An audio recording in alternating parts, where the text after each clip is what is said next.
Imagine a land at the bottom of the world, a raw, untamed wilderness of wind-scoured steppes and towering snow-capped peaks. This is Patagonia, but picture it not as we know it today, but as it was centuries ago, teeming with life, inhabited by a people of extraordinary stature. For centuries, tales persisted of giants roaming these southern lands. Explorers returned with accounts of men and women of colossal height, dwarfing even the tallest Europeans. Magellan himself christened them Patagonies, big feet, a name that would forever be etched onto the maps of the world. But these giants, where did they come from? What was their culture, and what happened to them? The answers lie buried beneath layers of myth, prejudice, and historical manipulation, a story of first contact, cultural collision, and ultimately erasure. Join us as we journey to the far reaches of South America, piecing together fragments of evidence, sifting through conquistador chronicles, and consulting with the descendants of these lost tribes. We'll confront the biases that shaped our understanding of these people and reveal the truth behind the legend of the giants of Patagonia. Official history often ignores what it cannot explain. If you want to go beyond textbooks and analyze the evidence, subscribe to the channel now. The allure of the unknown, Patagonia's mystique. The wind howls relentlessly across the Patagonian steppe, a constant reminder of the raw, untamed power of this land. For centuries, Patagonia has held a unique allure for explorers, adventurers, and dreamers. It's a place where the map feels incomplete, where the known world gives way to a realm of possibility, and where whispers of the extraordinary linger in the air. This mystique, born from isolation and dramatic landscapes, has fueled countless expeditions and ignited the imaginations of those who dared to venture into its embrace. But beyond the breathtaking vistas and challenging terrain, there's a deeper, more profound reason for Patagonia's enduring appeal, the enduring enigma of its original inhabitants. The early European explorers, driven by the promise of new trade routes and untold riches, were confronted with something far more perplexing than they could have imagined. They encountered people unlike any they had seen before. Towering figures who seemed to defy the natural order. These weren't just tales spun by sailors around a campfire. These were documented observations, recorded in ship logs and royal decrees, solidifying the image of Patagonia as the land of giants in the European consciousness. This perception, however distorted by the lens of cultural bias and imperial ambition, became inextricably linked to the region's identity. The allure of the unknown is a powerful force, and the mystery surrounding the Patagonian giants only intensified the region's magnetic pull. Were these accounts accurate, or were they exaggerations born of fear and misunderstanding? What was the true stature of these people, and how did they adapt to the harsh environment of Patagonia? These questions, unanswered and often unasked, added another layer to the region's mystique, transforming it into a place where the boundaries between reality and legend blurred. Patagonia became a canvas onto which Europeans projected their own hopes, fears, and fantasies, further obscuring the truth about its native population. The story of the Patagonian giants is more than just a historical curiosity. It's a reflection of how we perceive and interpret the unfamiliar. It forces us to confront our own biases and question the narratives that have shaped our understanding of the world. As we delve deeper into the history of Patagonia, we must peel back the layers of myth and misconception to uncover the truth about the people who once called this land home. Their story is a reminder that the allure of the unknown can be both a source of wonder and a tool of oppression, and that the pursuit of knowledge requires a willingness to challenge our own assumptions. The Lost World, unveiling the ancestral giants. The term giant conjures images of mythical beings, towering figures ripped from the pages of folklore. But what if the reality was more nuanced, more human? To understand the ancestral giants of Patagonia, we must first discard the sensationalism and approach the historical accounts with a critical eye. We need to consider the European perspective, the inherent biases of the time, and the very real possibility of misinterpretations. Early explorers, accustomed to the average height of Europeans in the 16th century, would have undoubtedly been struck by the stature of the Tehuelche people.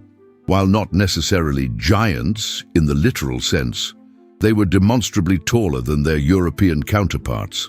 Accounts suggest an average height significantly above 6 feet, a considerable difference in an era when average European height hovered around 5'5". This difference, amplified by the explorers' unfamiliarity and perhaps a touch of exaggeration, likely contributed to the legend of the Patagonian giants. Beyond the question of height, we must also consider the physical build of these ancestral Patagonians. They were described as robust and powerfully built, adapted to the harsh demands of their environment. Living a nomadic lifestyle, hunting guanacos and rheas across the vast steppes required immense strength and stamina. Their diet, rich in protein and fat, likely contributed to their physical development. In essence, they were a people forged by the land, their bodies sculpted by the relentless forces of nature. The question remains: who were these people, these so-called giants of Patagonia? Linguistic and anthropological evidence points to the Tehuelche, a diverse group of indigenous peoples who inhabited the region for thousands of years. Divided into subgroups based on geographic location and distinct dialects, the Tehuelche shared a common cultural heritage rooted in hunting, gathering, and a deep connection to the land. Their story, obscured by the shadow of the giant myth, is one of resilience, adaptation, and a profound understanding of the Patagonian ecosystem. To truly understand the giants, we must delve into the world of the Tehuelche, exploring their customs, beliefs, and their intricate relationship with this challenging yet beautiful land. Encounters and accounts, documenting the Tehuelche. The initial encounters between Europeans and the Tehuelche were fraught with misunderstanding, wonder, and undoubtedly a degree of fear. Imagine the scene. A small European ship, weathered and worn, approaches the Patagonian coast. The crew, hardened by months at sea, are met by figures unlike any they've encountered. These were the first impressions that solidified the giant narrative. Ferdinand Magellan's voyage in 1520 provides one of the earliest and most influential accounts. His crew described encountering individuals of immense stature, leading Magellan to christen them Patagones, meaning big feet. While the etymology of the name is debated, the image of towering figures stuck, shaping European perceptions for centuries. Later explorers like Sir Francis Drake and others also documented encounters with unusually tall indigenous people, reinforcing the initial impressions.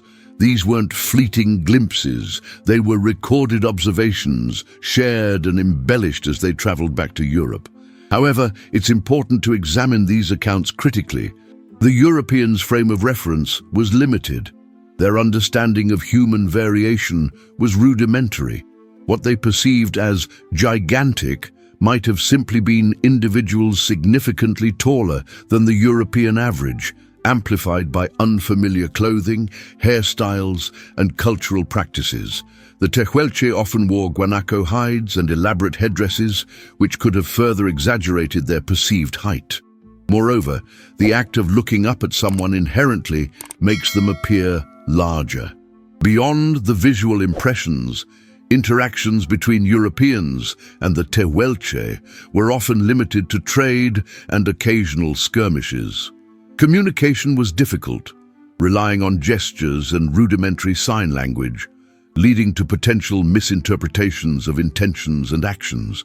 The Tehuelche, wary of these strange newcomers, likely maintained a cautious distance, further fueling the sense of mystery and otherness. The legacy of these early encounters is a complex tapestry of fact and fiction, shaped by cultural biases and the inherent limitations of cross-cultural communication. It's a reminder that perception is subjective, and that the stories we tell about others often reveal more about ourselves than about the people we are describing. Erasure and displacement, the forces of change. The arrival of European settlers marked a turning point in the history of Patagonia, ushering in an era of profound and often devastating change for the Tehuelche people. What began as tentative contact gradually transformed into a systematic encroachment upon their ancestral lands, driven by the insatiable hunger for resources and territorial expansion. This wasn't a peaceful exchange. It was a collision of cultures where the power dynamics were overwhelmingly skewed in favor of the newcomers. The introduction of diseases to which the Tehuelche had no immunity decimated their population.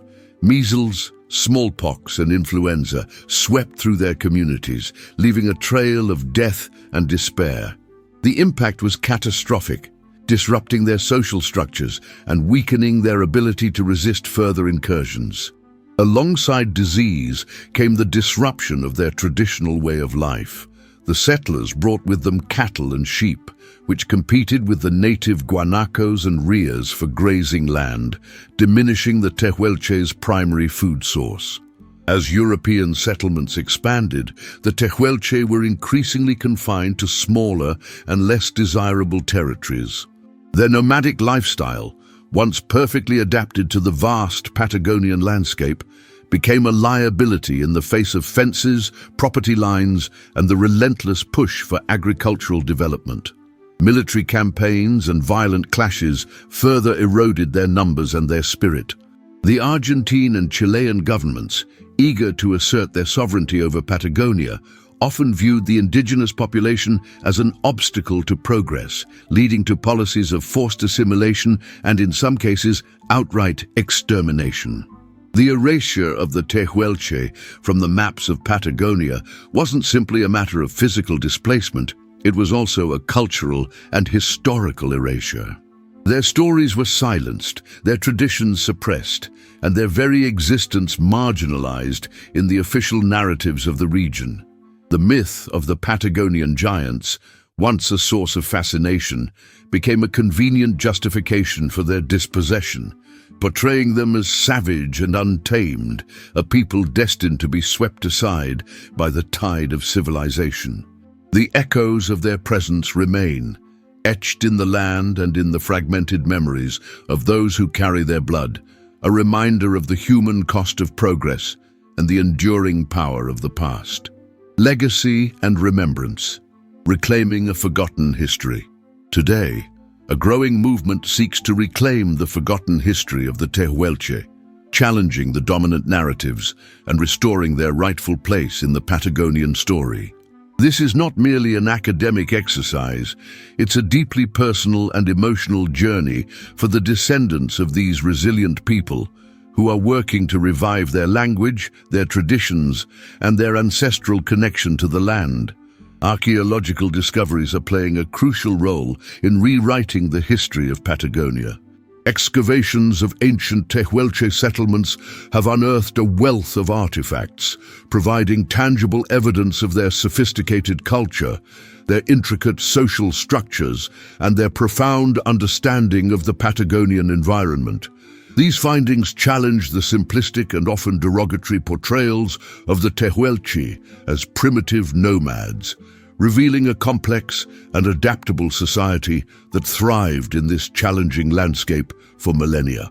Furthermore, advances in genetic research are helping to trace the lineage of contemporary indigenous communities, connecting them to their Tehuelche ancestors and providing irrefutable proof of their enduring presence in Patagonia. Beyond the scientific realm, cultural revitalization projects are breathing new life into Tehuelche traditions. Language preservation programs are working to document and teach the Tehuelche language, ensuring that it is not lost to future generations. Traditional crafts, such as weaving and leatherwork, are being revived, providing a source of income and a sense of cultural pride for indigenous communities. Oral histories, passed down through generations, are being collected and shared, offering invaluable insights into the Tehuelche worldview and their relationship with the land. The legacy of the Tehuelche giants extends far beyond their physical stature. It is a legacy of resilience, adaptability, and a deep connection to the natural world. By reclaiming their history, we not only honor their memory, but also gain a deeper understanding of the human experience in Patagonia.